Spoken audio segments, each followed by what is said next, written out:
Hello everyone, and welcome back to Wealthy Chapters. We are here to break down the most impactful books in finance, investing, and wealth building, giving you the insights you need without the fluff. Grab your notepad, because today's read is a great one. Let's get into it. Today's big question: what if the key to a happy retirement isn't just about how much you've saved? It's about designing a life that feels purposeful, connected, and financially secure. That's the core message of How to Retire by Christine Benz, a powerhouse guide that taps into the wisdom of more than 20 retirement experts. From Michael Finca to J.L. Collins, this book covers everything from Social Security to soul searching, making it a must-read for anyone thinking about the next chapter. Let's start with the non-financial stuff, because that's where many of us stumble. Michael Finca, a wealth management professor, says we obsess over the numbers but fail to visualize our daily life. He paints a vivid picture: imagine your life as rows of dots, each representing a year. If you retire at 65, you might have only 25 rows left. How will you fill them? Endless vacations sound nice, but when leisure becomes routine, it loses its luster. Structure and purpose matter.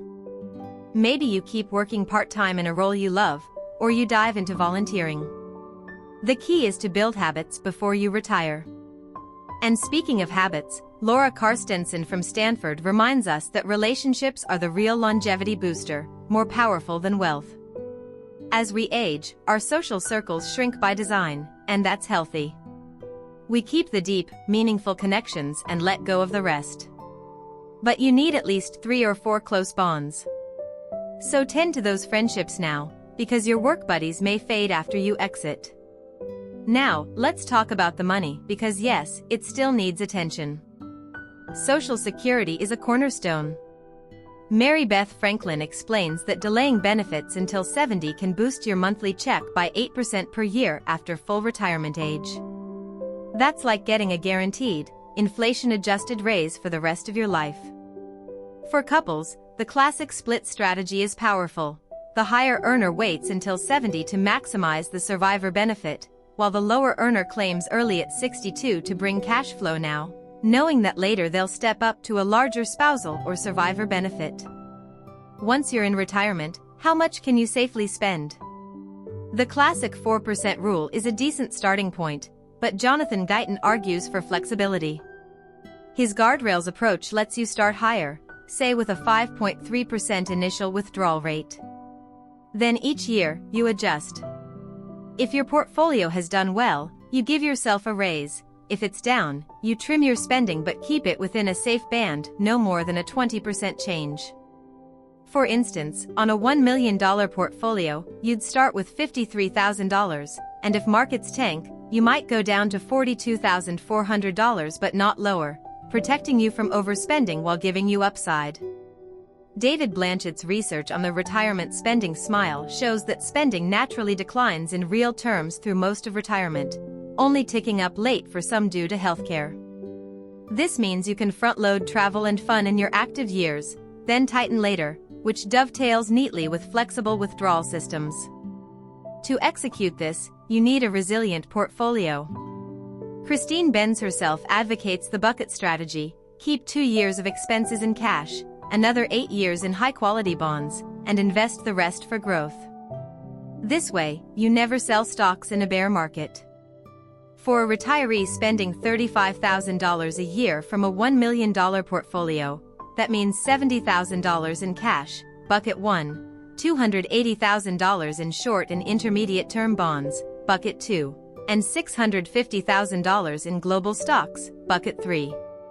When stocks drop, you spend from cash and bonds, giving the equities time to recover. And what should you invest in? William Bernstein, a neurologist turned investing legend, says if you've won the game, stop playing. For many, that means building a tips ladder to guarantee inflation-protected income. He suggests calculating your essential spending gap after Social Security and buying tips to mature each year for 30 years, creating a real income floor. But J.L. Collins, the apostle of simplicity, shows that a basic total stock market index fund and a total bond fund are all you need. His own aggressive 80-20 stock-bond allocation defies conventional wisdom, but his argument is that stocks are the engine, and over long horizons you can ride the volatility. Stick with low-cost funds, stay the course, and tune out the noise. Taxes and healthcare can ambush you if you're not prepared.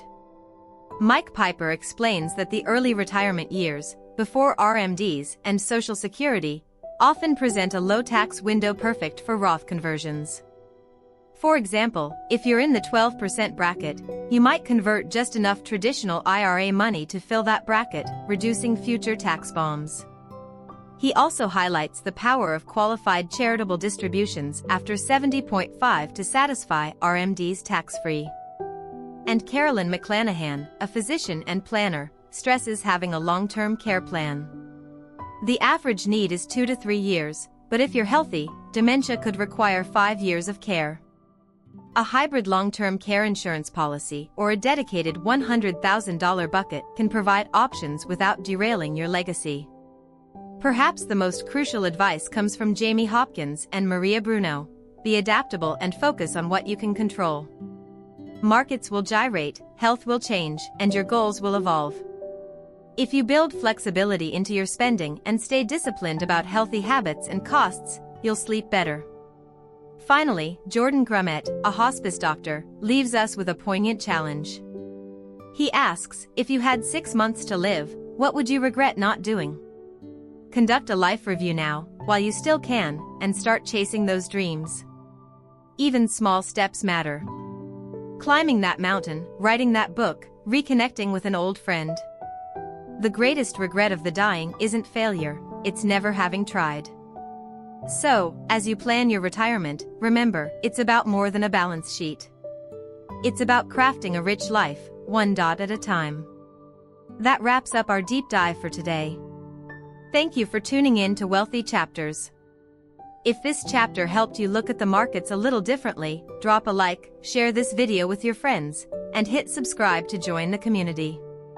Stay tuned for more, and I'll see you in the next chapter.